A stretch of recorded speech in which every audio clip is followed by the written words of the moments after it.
जब हम कोई विजन बनाते हैं तो हमें ये देखना चाहिए कि किस किस्म का इंसान इस विजन को पूरा कर सकता है। हम विजन बनाते हैं कि हमें K2 पे जाना है, तो हमें ये देखना चाहिए जो विजन हमने बनाया है किस किस्म का इंसान वो विजन अचीव कर सकता है, वो आउटकम अचीव कर सकता है। हमारे अंदर स्ट्रॉन्ग डिजायर होनी चाहिए कि हम उस तरह के इंसान बन जाएं, बजाय कि ये स्ट्रॉन्ग डिजायर हो कि हम वो आउटकम अचीव कर लें। उसकी वजह यह है कि आउटकम अचीव करना वो आपके अक्सर सर्कल ऑफ कंसर्न में होगा, आपके बस में नहीं होगा। और उस तरह का इंसान बन जाना वो आपके सर्कल ऑफ इन्फ्लुएंस में होगा, आप वो काम कर सकते हैं। आपको अपने बिहेवियर को, अपने हैबिट्स को अपने विजन के साथ अलाइन करना है। अगर आप अपनी हैबिट्स को अपने विजन के साथ अलाइन नहीं कर रहे तो फिर आप अपने विजन के साथ सीरियस ही नहीं है। आपको उस तरह की हैबिट्स अपने अंदर डेवलप करनी है कि जो हैबिट्स आपको उस विजन तक ले जाएं, और आउटकम जो है वो अल्लाह की तरफ से वो खुद ब खुद आ जाएंगे। अगर वो नहीं आ रहे तो आपको ये देखना है कि कौन सी ऐसी हैबिट है जिसके ना होने की वजह से ये आउटकम जो है वो अचीव नहीं हो रहा। कौन सी ऐसी हैबिट है जो मेरे अंदर है, जो अभी तक मैंने खत्म नहीं की, जो रुकावट बनी हुई है। चाहे वो बिजनेस का कोई विजन हो, चाहे वो हेल्थ से रिलेटेड विजन हो, वो किसी चीज से रिलेटेड विजन हो। किसी भी बिजनेस के पीछे जो ड्राइविंग फोर्स होती है वो उसका एंटरप्रेन्योर होता है, उसके पीछे उसका बिजनेसमैन जो उसको ड्राइव कर रहा है, उसकी हैबिट्स डायरेक्टली असरअंदाज हो रही होती है बिजनेस के ऊपर। एक स्टूडेंट है वो अच्छा पढ़ना चाहता है तो उसकी हैबिट्स डायरेक्टली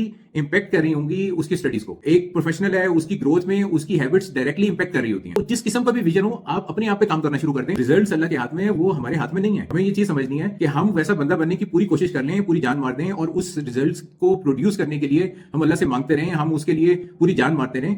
लेकिन उसके बाद हम फिर अल्लाह के ऊपर छोड़ दें। यानी अगर अल्लाह की मर्जी होगी तो अल्लाह वो रिजल्ट्स दे देंगे, और अगर अल्लाह की मर्जी नहीं होगी तो इट्स ओके।